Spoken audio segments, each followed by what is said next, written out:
these young people, you've got 3 or 4 models of organizations that you're joining, you know. Or you could be joining, or you'll be creating on your own, or you'll be trying to transform. Frankly, I think you're going to try and transform each and every one of these institutions. You've got one is an app model, like young people, this thing. One is a Meda kind of thing, saying there is an organization to be run and things like that. Then you've got this big NGO model, which is really, in a sense, can be very big and like working in a whole district. You've got a model like, say, Stand, which is trying to work out some new understanding of how certain systems will work and therefore try to intervene critically in that kind of thing. What kind of organizations you feel most comfortable with, or most likely thing that you would want to go in and change? I was happy working where I was working. I was working with Kalpavriksha. I am still a member, but I have given up my project work for some time, and I'm taking a break because even though, and about all the other models, I would actually, I know it's a very difficult answer, but I would say right now none of them, because for me the important thing is to have a model in which you can also have a financial autonomy of that model. And right now I'm not finding it in any model. I don't know whether it exists, but trying to see if you're criticizing a capitalist model, then how can you slowly break away from it, or try to break away from it. But so if you are in an organization like Kalpavriksha, you can still work, but if you're living in Pune and you have to also pay your rent and all those city expenses, then you need a regular salary, for which you need to bind with a project which comes usually from a foreign donor or something. So how to understand that chain of finances better, so that you are more directly connected to what you are doing, and you are not having to mold it according to the funds. That is a question that I don't see being addressed in any of the other things, except if you come with certain amount of financial security on your own, which is there, because whoever you do need for your karyakartas some sort of stipend wherever you are. The other thing is even if you do get the financial autonomy, say, then would you work in a, say, Medha Patikar kind of mode? No, because I think that a space of personal joy and personal interaction at a daily basis level, and where you are also doing things, you're creating things with your hands, apart from just this mental dialogue that's leading to protests. And also, so having a space where you can do multiple things, where you can do some dialogue for protests, but you can also create things out of hands, is something that I'm not finding anywhere. So right now I'm in a process of searching. So I think whatever the cause is, whatever I'm trying to change, for me, a bunch of things are very important. That every person involved is fully there, ready to do the work, not emotionally down or physically not ready, or in any other ways, be it even financially, or not exactly financially, who believes that their needs will be taken care of.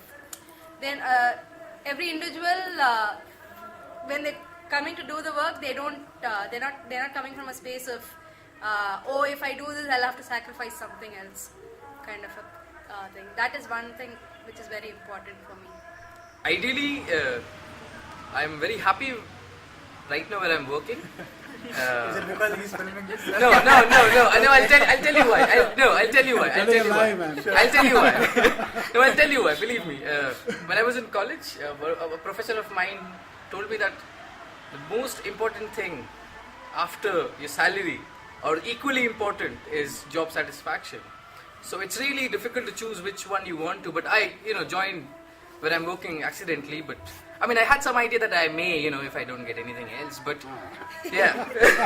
That's it. So, but no, the point here is, you see the formalization of workplace today.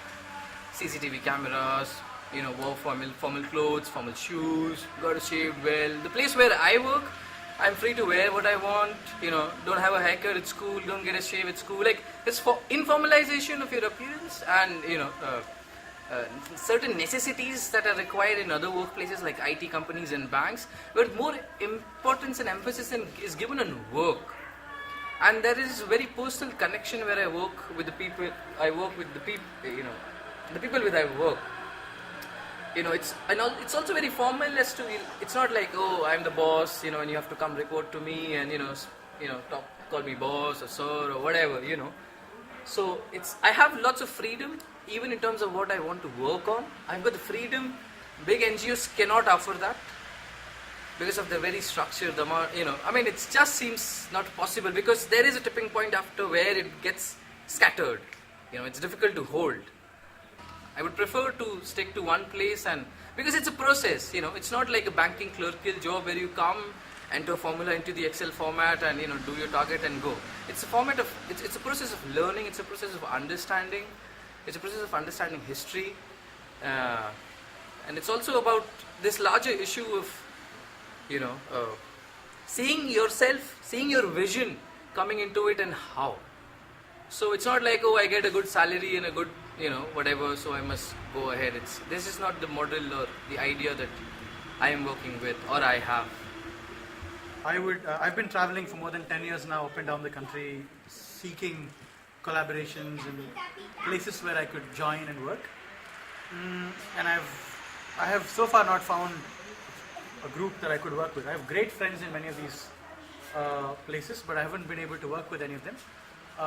My primary reason would be is that almost in every place I find a charismatic leader running the show, and at some level, though the professed values of the system of the organization could be democratic, at some level there is a lack of democracy, a lack of, at some point I've often seen power equations play out, and not necessarily with me, but had a chance to observe things from very close.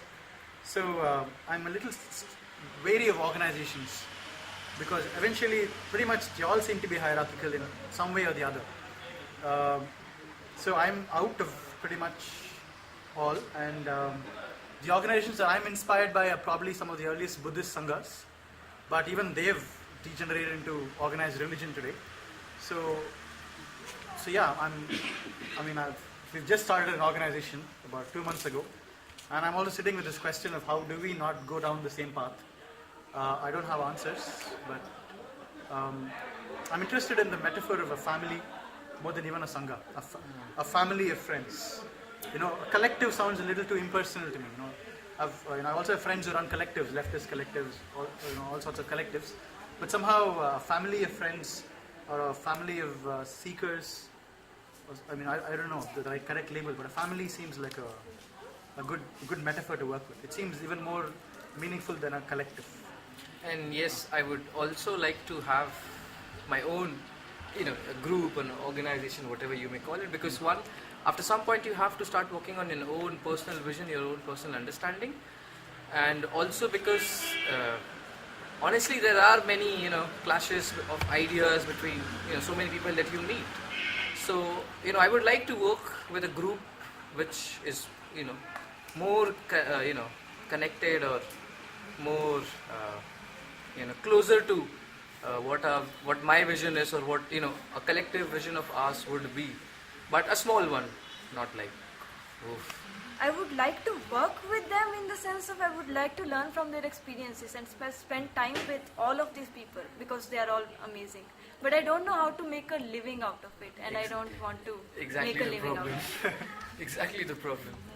At least for right now, I feel very, very fortunate to have found such a place for myself, at least for now, in which I think the most important factor that makes me feel like I'm in the right place working, volunteering actually, in the right place is that it seems to match all of my core values, and I think that would probably be the most important factor for me in choosing a place I'd like to work in, and because I really don't imagine being able to on a daily basis put in so much energy and time and effort into doing something which at the end of the day I don't entirely believe in.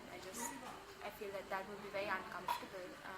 and a waste of so much of energy and my resources. But the other thing is also, I think something that Shiba was mentioning was the importance of being able to work much more on a practical level, like, actually feel like you're being able to do things and see the change that you're contributing to. I think that's why I contribute and give my energies in different spaces to satisfy different needs. Smart. So for my financial needs, I do workshops.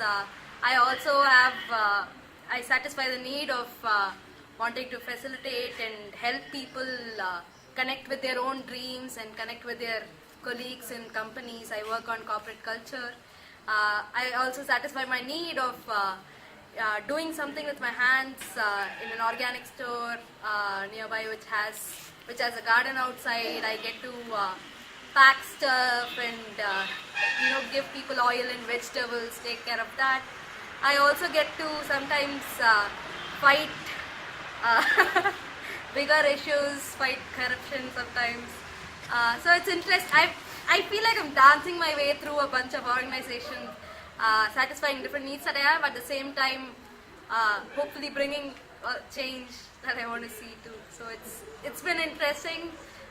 It hasn't collapsed so far. Let's see how far. Hope not. Hope not.